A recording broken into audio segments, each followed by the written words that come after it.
Esse é o único canal no YouTube que tem a Bíblia comentada versículo a versículo. Por isso, salve, salve, gente boa, seja bem-vindo, seja muito bem-vindo ao nosso canal. Vamos seguir junto nessa jornada de um aprendizado da Palavra de Deus como você nunca viu aqui na internet. Então vamos lá, e o tema de hoje é o seguinte: ore pela sua liderança. Vamos pensar um pouco sobre isso? Então não sai daí, querido. Fica comigo até o final, vamos junto.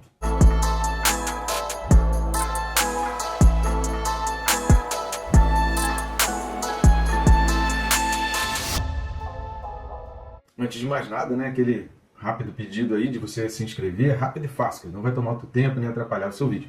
Tem um botão aqui embaixo de inscrever, clica ali no botão de se inscrever, clica também no sininho e marca aí a opção todas, porque assim você é notificado a cada vídeo novo que está aqui no canal. Isso vai te ajudar a ficar por dentro de todas as novidades do canal e também vai te dar aquele lembrete de que você não pode deixar a Palavra de Deus de fora do seu dia. Então vamos lá. Texto desse vídeo, Hebreus capítulo 13, versículo 18. Carta aos Hebreus capítulo 13, versículo 18 diz assim: Orai por nós, pois estamos persuadidos de termos boa consciência, desejando em todas as coisas viver condignamente. Cara, que sensacional isso, né? Muito bom esse pedido aqui do autor da carta, e ele faz esse pedido dentro daquele contexto. Lembra que a gente está falando aqui, no versículo 18, ele já entra nessas partes das recomendações finais. O capítulo 13, do 1 ao 17, vem falando de questões práticas, ou seja, ele fala durante todo o livro sobre a questão da perseverança até o fim, e para isso ele abordou os aspectos do Antigo Testamento, do Novo Testamento, a questão do tabernáculo, todos os itens do tabernáculo, o sacerdócio arônico, o sacerdócio de Melquisedeque, o sacerdócio de Cristo. Então ele abordou todas essas questões do Sinai, da Sião celestial, e baseado, né, em todos os aspectos do Antigo Testamento, ele traz realmente à luz como que a gente pode olhar todas as práticas do Antigo Testamento à luz de Jesus Cristo. Então ali a gente tira bastante dúvida. Será que tem coisa do Antigo Testamento que deixou de existir? Será que tem coisa que continua existindo? O que deixou, o que continua? De que forma deixou? Então, se você vem acompanhando esse comentário bíblico da Carta aos Hebreus, você conseguiu compreender muita coisa, e muita coisa do que se é falado por aí. Muita gente pensa, né, que algumas pessoas imaginam que depois de Jesus Cristo Deus se converteu, e que antes Deus era mau, e que com Jesus Cristo Deus se converteu à bondade e ele se tornou bom, com essa diferença, né? E a pessoa se esquece que Deus foi bom desde o início, né? O ser humano é que sempre foi mau. Enfim, se você entendeu toda a Carta aos Hebreus, você acompanhou os estudos, você consegue ter essas respostas aí, que são muito importantes quando você está fazendo um evangelismo, ou para você que conhece pouco da Palavra de Deus, que não tem jeito. Para conhecer a Palavra de Deus, a gente precisa ler, esmiuçar, estudar. Então vamos lá? Antes da gente ir a fundo nos comentários desse texto, que a gente tem alguns pontos muito importantes para falar sobre essa questão de orar pela liderança, eu preciso da sua ajuda aí no nosso canal, nos ajude a chegar a mais pessoas. Quanto mais pessoas assistindo os nossos vídeos e com acesso ao nosso canal, isso significa que tem mais gente em contato com a Palavra de Deus, que por si só já abençoa vidas. Então, nos ajuda aí curtindo, comentando e compartilhando, é o famoso triplo C, para que o YouTube indique esse vídeo para mais pessoas. Se você assistir esse vídeo e não fizer nenhuma manifestação dessa, nem curtir, nem comentar, é até o contrário, né? Você acaba atrapalhando o vídeo. Então, nos ajude aí, querido. A gente está aqui se esforçando para abençoar vidas, tem abençoado a tua vida, então vamos abençoar a vida de outras pessoas também.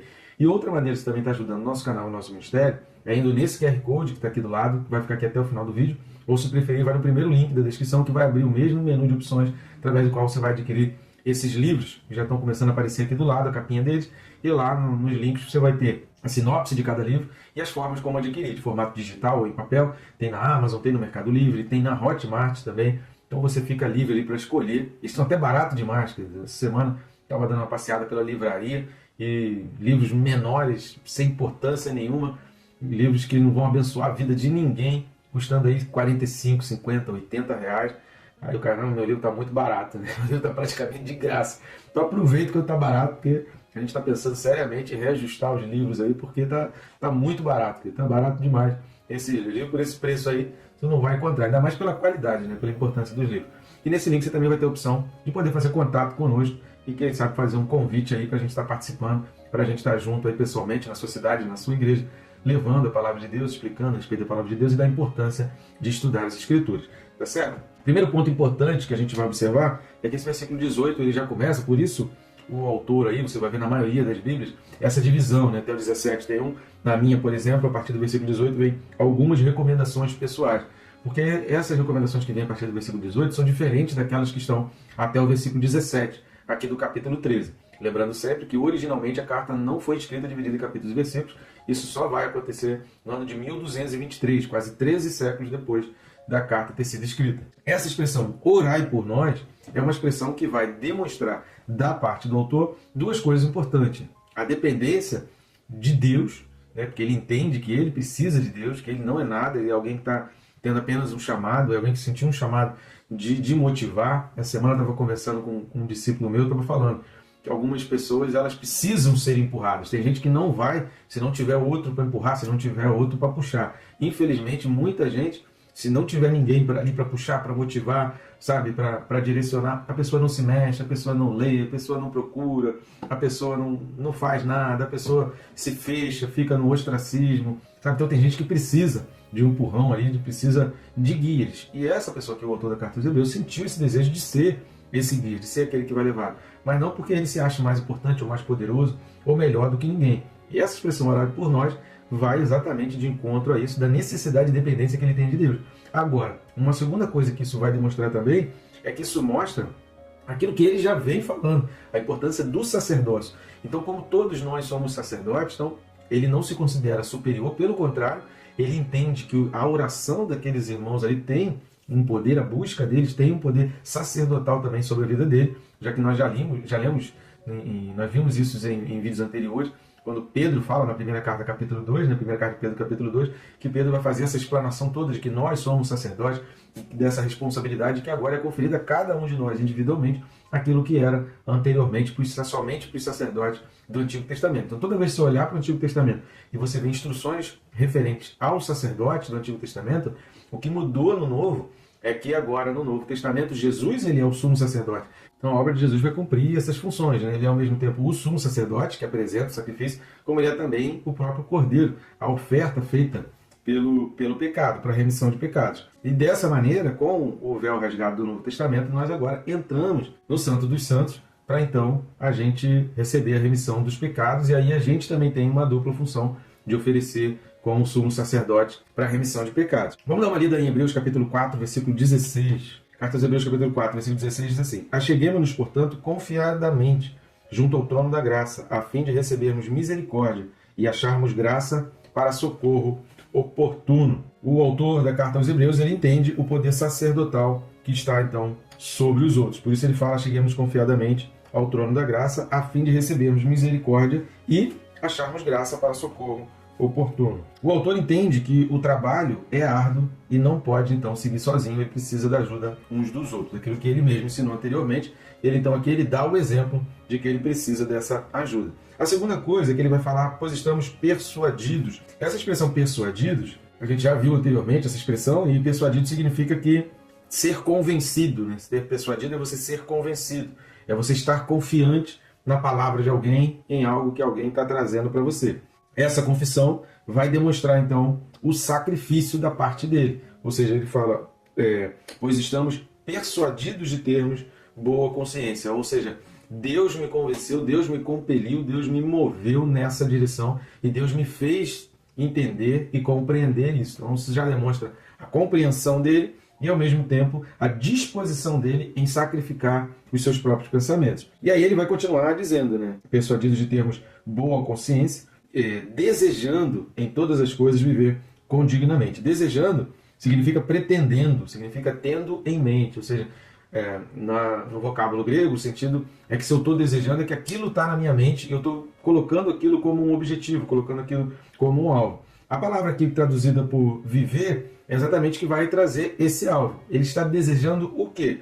Viver condignamente. Esse é o desejo do autor da Carta aos Hebreus e por isso ele pede essa oração, porque ele foi convencido, né, ele foi persuadido de que a gente precisa ter essa boa consciência, né, talvez querendo indicar que ele estivesse levando de maneira cuidadosa, né, de acordo com os próprios procedimentos que ele mesmo tinha acabado de dizer.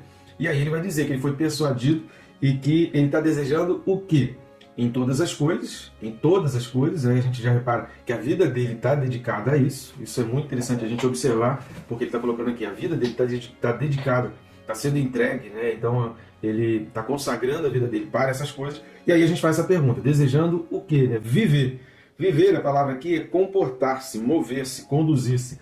Ou seja, então ele está dizendo que ele está desejando se comportar dessa maneira, ele está desejando que a vida dele siga dessa forma, seja conduzida dessa maneira. E de que maneira?